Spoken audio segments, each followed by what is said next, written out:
Hello all dear students, this is Harish Gangbar and today I have brought a very important and awaited video for you, and this video brings some most important MCQs for your semester 1 exam, and you have to be very careful while watching this video. Watch from beginning to the end.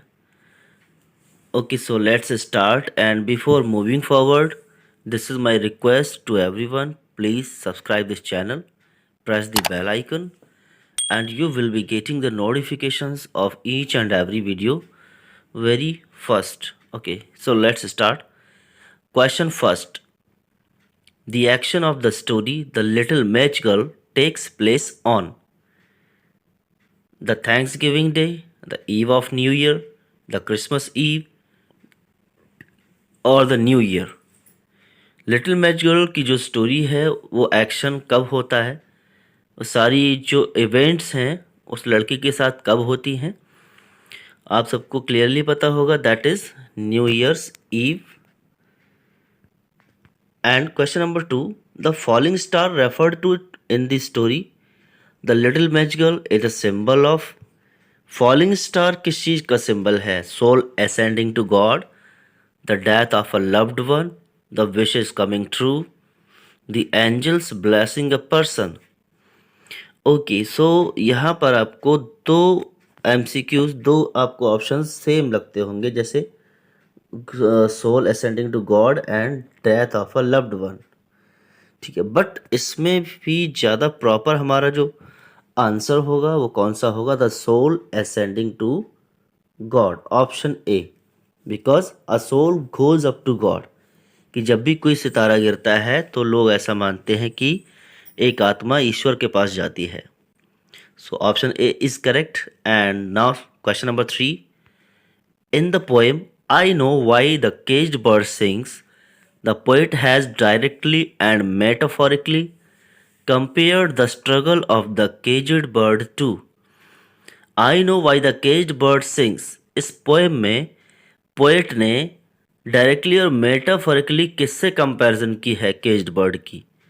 The struggle of African American women for equality, the struggle of all the animals in the cages, the struggle of the poet Maya Angelou and all the African American for equality, the struggle of the Red Indians to regain their land. So option C is correct, the struggle of the poet Maya Angelou and all the African Americans for equality, कि Maya Angelou और उनके जैसे जो दूसरे African Americans, इनको Red Indians भी बोलते हैं, एंड समटाइम्स उनको रेड इंडियन के साथ साथ हम उनको नीग्रोज भी बोलते हैं, तो उन लोगों का जो स्ट्रगल था इस पोएम में दिखाया गया है। So option C is correct. Now question number 4, the poem the patriot is a critic of. The poem patriot किस बात का क्रिटिक है, यानी किस चीज़ की यहाँ पर बुराई की गई है या इसमें कमियाँ निकाली गई हैं? So option A, the patriot's misdeeds, patriot के गलत कामों का, the act of hero worship, या हीरो को बिल्कुल देवता मानने वाली बात। Option C, the overvaulting ambition of the speaker, speaker का जो एम्बिशन था ओवरवॉल्टिंग यानी बहुत ज़्यादा खुश हो जाने का, या option D, the fickle mindedness of public, लोगों की छोटी सोच। ठीक है, तो कहीं ना कहीं इसमें हमें दो ऑप्शंस एक जैसे लगते होंगे, overvaulting ambition and fickle mindedness of people, but overvaulting ambition हमारा राइट ऑप्शन नहीं होगा। The right option will be the fickle mindedness of people, because लोगों की सोच इतनी छोटी हो चुकी थी कि वो इंसान की सच्चाई को नहीं पहचान पा रहे थे। पैट्रियट ने क्या ऐसा गलत काम किया था उसको फाइंड आउट नहीं कर पा रहे थे एंड ब्लाइंडली उसको ब्लेम कर रहे थे। Okay, so now question number 5, the theme of the story the blue Beed is. Blue Beed की थीम क्या है? Nature, empowerment of women, wonders of the world, or where there is a will, there is a way. So option D is correct. Where there is a will, there is a way. जहाँ चाह वहाँ रहा. Because Sibia में एक will थी, strong will किसी भी काम को करने की. उसने उस गुज्जर वुमन को बचाया क्रोकोडाइल से, और तब कहीं जाकर उसे ब्लू बीड भी मिला, उसे एक रिवार्ड मिला. सो option D is correct. Question number 6. At the end of the story, the Bluebeard Sibia rejoiced at having. The blue Beed story के एंड में सिबिया किस बात को लेकर रिजॉइस कर रही थी? It means she was being happy. वो किस बात की खुशी मना रही थी? Option A, saved a Gujjar woman from a crocodile, found a blue bead for a necklace, collected a huge amount of paper grass to sell in the market, और killed the crocodile with her hay fork. ठीक है, तो किस लिए proud feel कर रही थी वो? गुज्जर वुमन को क्रोकोडाइल से बचाने के लिए या ब्लू बीड मिलने के लिए? तो हमारा राइट ऑप्शन क्या होगा? ब्लू बीड मिलने के बाद वो रिजॉइस कर रही थी, हंसती खेलती हुई घर जा रही थी जब उसे ब्लू बीड मिल गया था. Okay, so now this is drama section, merchant of Venice. Question number 7. Who is the merchant in the play the merchant of Venice? Merchant of Venice में जो मर्चेंट वर्ड आया है वो किसके लिए है? मर्चेंट कौन था? शायलॉक, बेसेनियो, एंटोनियो या पोर्शिया? ठीक है, तो मर्चेंट शायलॉक भी है एंड एंटोनियो भी है, but this story revolves around Antonio.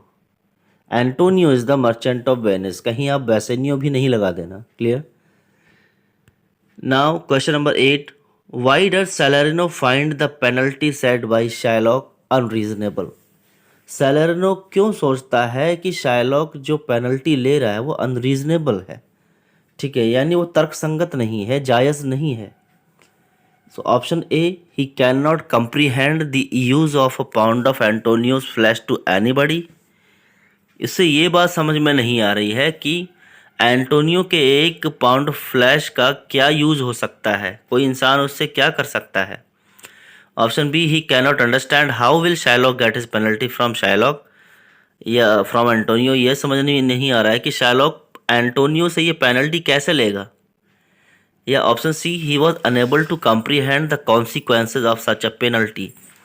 वो ऐसी पेनल्टी के कॉन्सिक्वेंसेज क्या होंगे, उसके परिणाम, रिजल्ट क्या होंगे, ये नहीं समझ पा रहा था. या फिर he was unable to understand how a human being can cause such an injury to another man in the name of penalty. या उसे ये समझ में नहीं आ रहा था कि कोई भी इंसान पेनल्टी के नाम पर इतनी बड़ी इंजरी कैसे कर सकता है. तो कहीं ना कहीं ऑप्शन ए एंड डी आपको लगते होंगे, बट हमारा राइट ऑप्शन होगा option A. He can not comprehend the use of a pound of Antonio's flesh to anybody. Because आपने पढ़ा होगा that what is the use of, मतलब उससे क्या करोगे, what is that good for.